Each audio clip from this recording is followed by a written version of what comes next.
নাম তার পাতা মোড়ানো, গায়ে তার টাঙ্গাইলের শাড়ি জড়ানো। এই ভিডিও চিত্রের মাধ্যমে আপনারা ক্ষতিকর পাতা মোড়ানো পোকার পূর্ণাঙ্গ মত এবং কীড়া সম্পর্কে ধারণা লাভ করতে পারবেন এবং পাতা মোড়ানো পোকার আক্রমণ, লক্ষণ ও দমন ব্যবস্থাপনা সম্পর্কে জানতে পারবেন। পাতা মোড়ানো পোকা ধানের একটি মারাত্মক ক্ষতিকারক পোকা। এ পোকা পূর্ণবয়স্ক মদ দেখতে হলদে বাদামি বা সোনালি রঙের। পাখার উপরে 2 থেকে 4টি আড়াআড়ি সরু গাঢ় লালচে বাদামি রঙের রেখার মতো দাগ আছে। এ পোকা নিশাচর বিদায় দিনের বেলায় ধানের গাছের পাতার নিচে লুকিয়ে থাকে। পাতা মোড়ানো পোকার পূর্ণাঙ্গ মদ পাতার শিরার কাছে একটি বা সারি করে ডিম দেয়। পাতা প্রতি 8 থেকে 12টি ডিম দেয়। ডিম দেখতে স্বচ্ছ গোলাকার ও হলদে রঙের হয়। ডিম চ্যাপ্টা ও উপরে পাতলা আবরণ থাকে। একটি মদ প্রায় 200 থেকে 300টি ডিম দিতে পারে। ডিম পর্যায়ে থাকে 4 থেকে 6 দিন। এরপর সদ্য ফুটা কীড়ার দেহ সাদা ও মাথা হালকা বাদামি রঙের হয়। পাতা খাওয়ার সাথে সাথে সবুজ হয় ও পরে গাঢ় বাদামি হয়। পূর্ণাঙ্গ কীড়া দেখতে হলদে সবুজ হয়। এরা কীড়া পর্যায়ে 21 থেকে 42 দিন পর্যন্ত থাকে। পূর্ণবয়স্ক কীড়া মোড়ানো পাতার মধ্যে পুত্তলিতে পরিণত হয়। পুত্তলি সিল্কের সুতার ন্যায় পদার্থ দ্বারা হালকাভাবে বোনা থাকে। প্রথমে পুত্তলির রং হালকা বাদামি রঙের থাকে, পরবর্তীতে লালচে বাদামি রং ধারণ করে। পুত্তলি অবস্থায় এরা 6 থেকে 10 দিন স্থায়ী হয়। এ পোকা বৃদ্ধির জন্য অনুকূল পরিবেশ হলো থেমে থেমে বৃষ্টি, সেই সাথে প্রখর রোদ এ পোকার আক্রমণের তীব্রতা বাড়িয়ে তোলে। জমিতে অধিক পরিমাণে ইউরিয়া সার প্রয়োগ করলে এ পোকা বছরে সব সময় পাওয়া যায়। অধিক আর্দ্রতা এবং গরম আবহাওয়ায় এ পোকার আক্রমণ বেশি হয়। পাতা মোড়ানো পোকার ক্ষতিকর লক্ষণ। এ পোকার কীড়া প্রথমে পাতার একেবারে মাথার দিকে 2 থেকে 1 দিন কুকড়ে কুকড়ে খায়। তারপর মুখের লালা দিয়ে তাকে লম্বালম্বিভাবে মুড়িয়ে নলাকার করে দেয় অথবা উপর থেকে নিচে এনে ঘর তৈরি করে।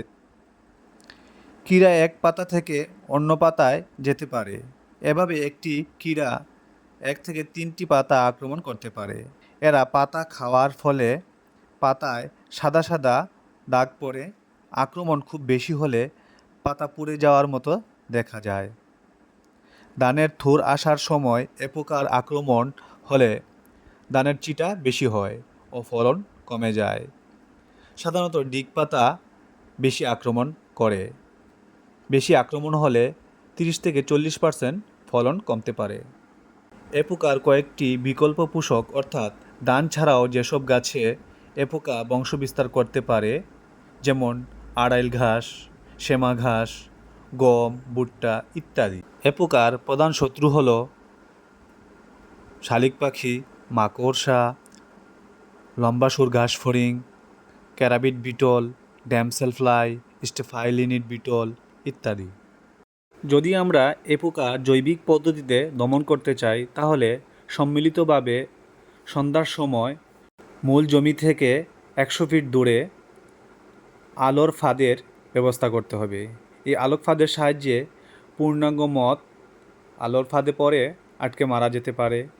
অথবা আপনারা জমিতে বিঘা প্রতি 4 থেকে 6টি শক্ত ডাল পুঁতে দিবেন যাতে পাখি বসতে পারে। একটি পাখি যদি দিনে অন্ততপক্ষে 3টি পূর্ণাঙ্গ পোকার মদ খায়, তখন আপনি মনে করলেন অন্ততপক্ষে 900টি ডিমের কীড়া সেভ দিলেন। এছাড়াও হাত জাল দ্বারা এ পোকা নিয়ন্ত্রণ করা যায়। যদি আপনি নিয়মিত মাঠ পরিদর্শন করেন এবং পোকা দেখা মাত্র মেরে ফেলেন, হাত দিয়ে হোক বা পা দিয়ে হোক মেরে ফেললে এ পোকার আক্রমণ আর হতে পারবে না।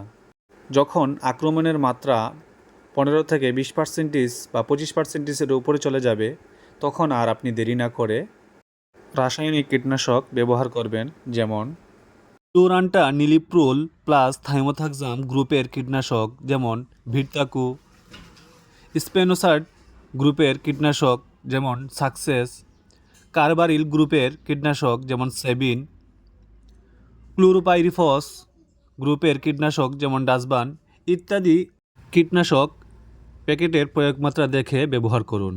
তবে লক্ষ্য রাখবেন, যে সকল গ্রুপের নাম উল্লেখ করেছি ওই সকল গ্রুপের কীটনাশক ভালো ব্র্যান্ডের কোম্পানির কীটনাশক ব্যবহার করবেন।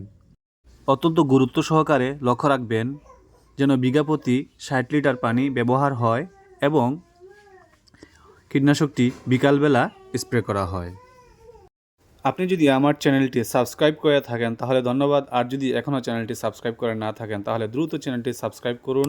যখনই আমি কোনো গুরুত্বপূর্ণ ভিডিও আপলোড করব দ্রুত আপনার নোটিফিকেশনে চলে আসবে। এতক্ষণ সম্পূর্ণ ভিডিওটি না টেনে দেখার জন্য আবারও ধন্যবাদ জানিয়ে বিদায় নিচ্ছি। আমি মিনহাজ হোসেন কামরান, উপসহকারী কৃষি কর্মকর্তা, গোয়েন্দঘাট সিলেট।